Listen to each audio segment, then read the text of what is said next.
April 17న Sri Rama Navami రాబోతుంది. హిందూ పండుగలలో విశిష్టమైనటువంటి పండుగ శ్రీరామనవమి. ప్రజలందరూ కూడా ఎంతో భక్తి శ్రద్ధలతో జరుపుకునేటువంటి పండుగ. శ్రీరామ పండుగకు ఎంతో విశిష్టత ఉందండి. మామిడి చెట్టు గుబుర్లలో కూర్చుని కోకిల రాగాలు వినిపించేటువంటి మాసం చైత్రం. లేత చిగురాకులతో, మామిడి పువ్వుతో, కాయలతో చెట్టు కలకలలాడిపోతూ ఉంటుంది. ముందుగా చైత్రంలో వసంత ఋతువులు ఆహ్వానిస్తూ ఉగాది వస్తుంది. వసంత ఋతువులో ప్రకృతి శోభాయమానంగా ఉంటుంది. మానసిక ఉల్లాసం కలుగుతుంది. పుష్పమాసే హితర వహ సంఘర్ష వివ పుష్పిత అంటే పువ్వులు ఒకదానితో ఒకటి పోటీ పడిన మరీ వికసిస్తూ ఉంటాయంట.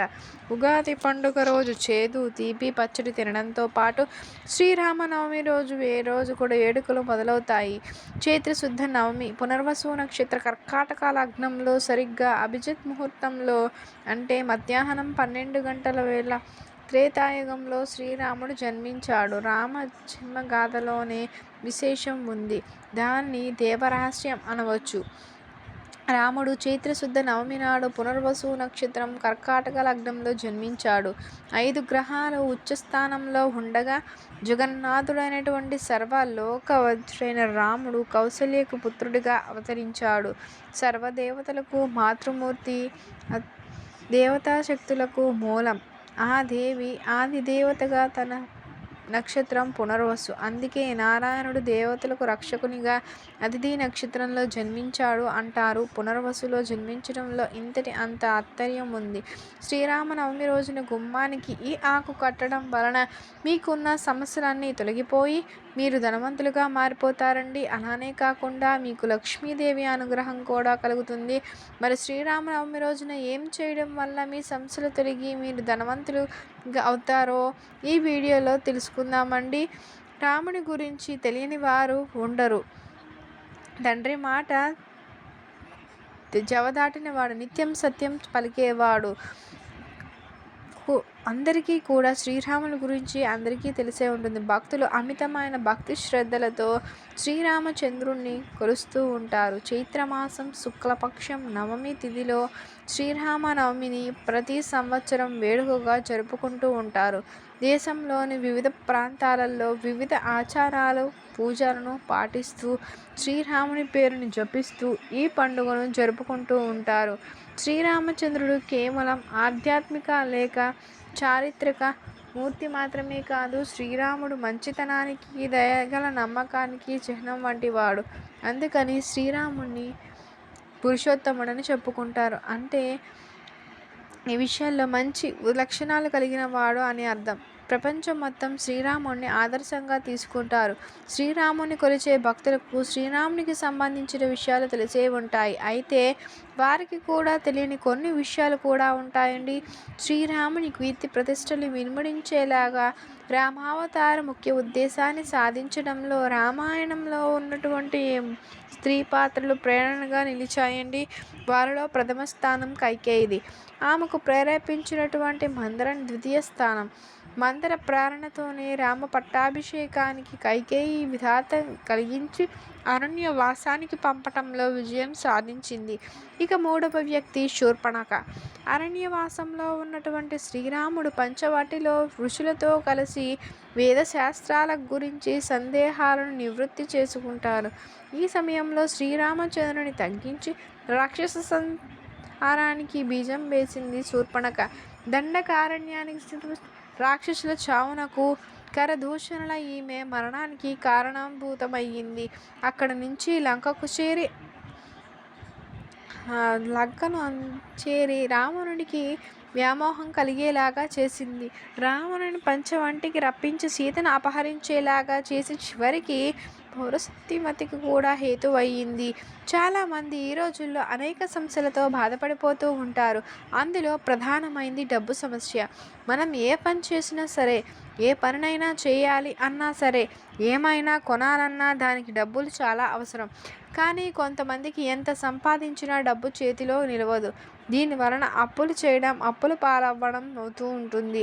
మీకు ఇటువంటి సమస్యలు తొలగిపోయి ధనం వృద్ధి కలగాలి అంటే శ్రీరామనవమి రోజున లక్ష్మీనారాయణను పూజించుకోవాలి.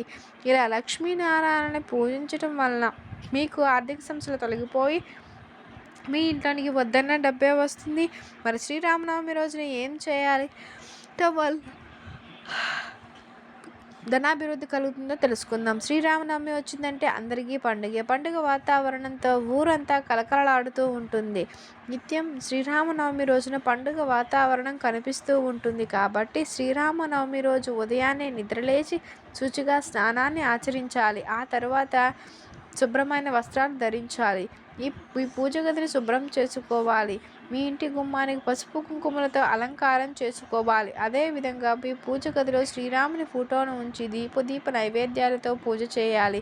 శ్రీరామనవమి రోజు రావి ఆకులను పూజ గదిలో పెట్టి పూజ చేసుకోవాలి. తర్వాత పసుపు దారంతో కట్టి మీ ఇంటి సింహద్వారానికి కట్టాలి. ఈ రావి ఆకు మీద గంధంతో శ్రీరామ అని రాయాలి. ఈ విధంగా చేయడం వల్ల మీకున్న ఆర్థిక సమస్యలన్నీ తొలగిపోవటమే కాకుండా లక్ష్మీదేవి అనుగ్రహంతో మీరు అపర కుబేరులవుతారు. అదేవిధంగా శ్రీరామనవమి రోజున శ్రీరామునికి ఇష్టమైనటువంటి పానకాన్ని నైవేద్యంగా సమర్పించి మామిడి ఆకులను మీ ఇంటి సింహద్వారానికి పెట్టడం వల్ల లక్ష్మీ కటాక్షం కలుగుతుంది. అప్పుడు మీరు ధనవంతులు అవుతారు.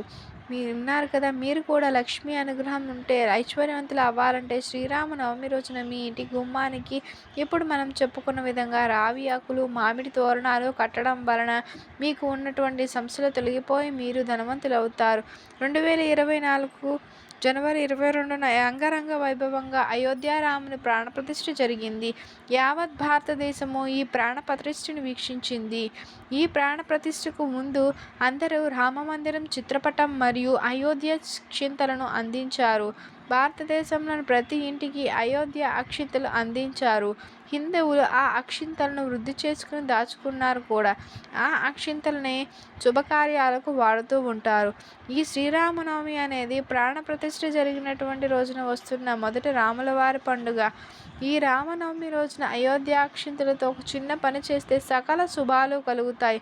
అసలు ఏం చేయాలి అంటే ఏం లేదు, అయోధ్య అక్షింతలను వృద్ధి చేసుకొని దాచుకున్నారు కదా, ఆ అక్షింతల నుంచి 2 గింజలు తీసుకొని ఆ 2 గింజల అక్షింతలతో ఇంకొన్ని అక్షింతలను కలిపి ఆ అక్షింతలను శ్రీరాముని చిత్రపటం ముందు ఉంచండి చాలు. శ్రీరాముని ముందు దీపం పెట్టండి. దీప నైవేద్యాలను సమర్పించండి. ఆ తర్వాత శ్రీరామ జయ రామ జయ జయ రామ అనే విజయ మంత్రాన్ని 108 సార్లు లేక 11 సార్లు జపించండి. ఇలా జపించిన తర్వాత అక్షింతలను ఇంట్లో వాళ్ళందరూ తలపైన వేసుకోండి. చిన్న పిల్లలకు మాత్రం పెద్దలే వారి తలపైన వేసుకోండి. తర్వాత కొన్ని అక్షింతలను తీసి చిన్న పేపర్లో వేసి పొట్లంలా కట్టి ధనం దాచుకునేటువంటి ప్రదేశంలో పెట్టుకోవాలి. లేదా వ్యాపార స్థలంలో గల్లాపెట్టెలో పెట్టుకోవాలి. కొన్ని అక్షింతలను పర్సులో కూడా పెట్టుకోండి. చదువుకునే పిల్లలు ఉంటే వారి బ్యాగ్లో కూడా కొన్ని అక్షింతలను పెట్టుకోవాలి. శ్రీరామనవమి రోజు లేక శ్రీరామనవమిలోపు అయోధ్య అక్షింతలతో ఈ విధంగా చేస్తే దేవుని అనుగ్రహం కలుగుతుంది. స్వయంగా అయోధ్య రాముడే మీ ఇంటికి వస్తాడు, కనకవర్షం కురిపిస్తాడు. మీ కష్టాలన్నీ కూడా తొలగిపోతాయి. మీ దగ్గర అయోధ్య అక్షింతలు లేకపోతే వేరే వారి దగ్గర నుంచి తీసుకోండి. లేదా కొన్ని అక్షింతలను ఇంట్లోనే కలిపి వాటిని చేతితో పట్టుకుని విజయ మంత్రాన్ని జపిస్తే అవి శ్రీరామ అక్షింతలంత పవిత్రంగా మారిపోతాయి. వాటితో ఈ విధంగా చేస్తే అన్ని శుభాలే కలుగుతాయి. కనుక అయోధ్య అక్షింతలతో ఇలా చేసి అందరూ శుభ ఫలితాలనే పొంది సంతోషంగా జీవించండి. దేశంలో చాలా ప్రాంతాల్లో శ్రీరామనవమి 9 రోజుల పండుగగా జరుపుకుంటూ ఉంటారు. గ్రామాల్లో హరికథలు చెబుతూ ఉంటారు. ప్రతి వీధిలో నవమి పందిళ్ళు వేస్తూ ఉంటారు. సీతారామ కళ్యాణమే కాక సాయంత్రం అయితే ఎన్నో కార్యక్రమాలకు ఈ పందిళ్ళు నెలవవుతాయి. హరికథ, కాలక్షేపం, ముఖ్య కార్యక్రమం, సంగీత కార్యక్రమాలు, సాంప్రదాయ నృత్యాలు వంటి ఎన్నో కార్యక్రమాలు జరుగుతూ ఉంటాయి. శ్రీరామనవమి రోజున సీతారాముల కళ్యాణం కూడా జరుగుతుంది. అందుకు గుర్తుగా ఈ చైత్ర శుద్ధ నవమి నాడు తెలంగాణలోని భద్రాచలంలో సీతారాముల కళ్యాణ ఉత్సవాన్ని వైభవోపేతంగా జరుపుతారు. రామనవమి రోజు గోవు కనిపిస్తే ఈ గోవుకు ప్రత్యేకమైన ఆహారం పెడితే చాలండి, తరతరాలకు తరగని ఐశ్వర్యం లభిస్తుంది. మీ దరిద్రం మొత్తం పోతుంది. అపర కుబేరులుగా మారిపోతారు. అష్టైశ్వర్యాలు సిద్ధిస్తాయి. మీ దశ మారిపోతుంది. శ్రీరామనవమి రోజున ఎవరైతే ఆవుకు నానబెట్టిన శనగలు తినిపిస్తారో వారికి ఆధ్యాత్మిక చింతన లభిస్తుంది. సకల ఐశ్వర్యాలు సిద్ధిస్తాయి. దైవ చింతన పెరుగుతుంది. అలానే శ్రీరామనవమి రోజున గోమాత కనిపిస్తే ఆ గోమాతకు కొద్దిగా ఉప్పును ఏదైనా పదార్థంతో దరిద్రం పోయి లక్ష్మీదేవి అనుగ్రహం కలుగుతుంది. ఎందుకంటే గోవు లక్ష్మీదేవి స్వరూపం. మీకు ఎవరైనా శత్రువులు ఉంటే ఈరోజు దోసకాయలను పెట్టాల్సి ఉంటుంది. దీంతో శత్రు నివారణ జరుగుతుంది. ఈ శ్రీరామనవమి రోజున గోమాతలకు బెండకాయలను తినిపిస్తే మనోధైర్యం కలుగుతుంది. ఏ పని చేయడానికైనా సరే కావలసినంత ధైర్యం వస్తుంది. బాగా అప్పులు ఉన్నటువంటి వారు శ్రీరామనవమి రోజున నానబెట్టిన కందులను గోమాతకు తినిపించాలి. దీంతో రుణవిముక్తి పొందుతారు. ఈరోజు గోమాతకు పాలకూర తినిపిస్తే ధనవంతులవుతారు. ఐశ్వర్య ప్రాప్తి కలుగుతుంది. గోమాతకు నానబెట్టినటువంటి మినుములు పెడితే ఆత్మవిశ్వాసం లభిస్తుంది. గోమాతకు అరటిపండు తినిపిస్తే ఉన్నత పదవి పొందుతారు. వ్యాపారంలో అభివృద్ధిని కోరుకునేవారు గోమాతకు క్యారెట్లను పెట్టాలి. శ్రీరామనవమి రోజున నరఘోష ఉన్నవారు గోమాతకు బంగాళదుంపను తినిపించాల్సి ఉంటుంది. శ్రీరామనవమి రోజున తోటకూర, బెల్లం కలిపి గోమాతకు పెట్టి మానసిక ప్రశాంతతను పొందవచ్చు. నానబెట్టినటువంటి బొబ్బర్లను గోమాతకు పెడితే ధనాభివృద్ధి జరుగుతుంది. శ్రీరామనవమి రోజున గోమాత కనిపిస్తే ఆ గోమాతకు నానబెట్టిన ఉలవలు పెడితే వృత్తిలో నిలకడ లభిస్తుంది. ఇలా శ్రీరామనవమి రోజున లేక శ్రీరామనవమి లోపు గోవుకు కనిపిస్తే ఆయా పదార్థాలను భక్తితో గోవులకు సమర్పించుకుంటే మీకు ఉన్న సమస్యలన్నీ సులభంగా పోతాయి. తరతరాలకు తరగని ఐశ్వర్యం లభిస్తుంది. డబ్బు వరదలాగా వచ్చి పడుతుంది. మీ దశ మారిపోతుంది. దరిద్రం వదిలిపోతుంది. కాబట్టి శ్రీరామనవమి రోజు అందరూ గోవుకు ఈ ఆహార పదార్థాలను పెట్టి శుభ ఫలితాలను పొందండి. రాముడు పుట్టింది, సీతారాముల కళ్యాణం జరిగింది, రాముల వారికి పట్టాభిషేకం జరిగింది చైత్ర శుద్ధ నవమి నాడే. అందుకే ఈ రోజున శ్రీరామనవమిగా చాలామంది ఘనంగా జరుపుకుంటూ ఉంటారు. సీతారాముల కళ్యాణం కమనీయం, రామరాజ్యం రమణీయం. శ్రీరాముని పట్టాభిషేకం సకల జనులను పరవశించే అద్భుత ఘట్టం. లోకరక్షకుడు, సుపరిపాలన దక్షకుడు, ధర్మనిరతుడు అయినటువంటి శ్రీరాముడు అంటే హిందువులందరికీ ఎంతో భక్తి. రామనామామృతం సకల పాపాలను హరించి వేస్తుందని భక్తుల ప్రగాఢ విశ్వాసం. రామనవమి రోజు శ్రీరామ తారక మంత్రాన్ని చదివితే చాలా శుభం అని పెద్దలు చెబుతూ ఉన్నారు. శ్రీరామ తారక మంత్రాన్ని 3 సార్లు జపిస్తే విష్ణు సహస్రనామం జపించినంత పుణ్య ఫలితం లభిస్తుందని సాక్షాత్తు మహాశివుడు పార్వతీమాతతో చెప్పాడు. ఈ శ్రీరామనవమి రోజున మంత్రాన్ని 3 సార్లు జపిస్తే 1,000,000 జన్మల పుణ్యం వస్తుంది. మరి ఆ మంత్రం ఏంటంటే శ్రీరామ రామ రామేతి రమే రామే మనోరమే సహస్రనామ తత్తుల్యం రామనామ వరాననే. ఈ మంత్రం కూడా పఠించడం వీలు కాని వారు రామ రామ రామ అని వీలున్నన్ని సార్లు జపిస్తే చాలండి. రాముడు అనుగ్రహిస్తాడు. కష్టాలు పటాపంచలు అయిపోతాయి. కాబట్టి రామనవమి రోజున తారక మంత్రాన్ని పఠించండి. లేక రామ రామ రామ అని వీలైనన్ని సార్లు జపించండి. మీకు కనుక ఈ వీడియో నచ్చినట్లయితే లైక్ చేయండి, షేర్ చేయండి, సబ్స్క్రైబ్ చేయడం మర్చిపోకండి. మీరు కనుక కొత్తగా వాచ్ చేస్తున్నట్లయితే థ్యాంక్ యూ ఫర్ వాచింగ్.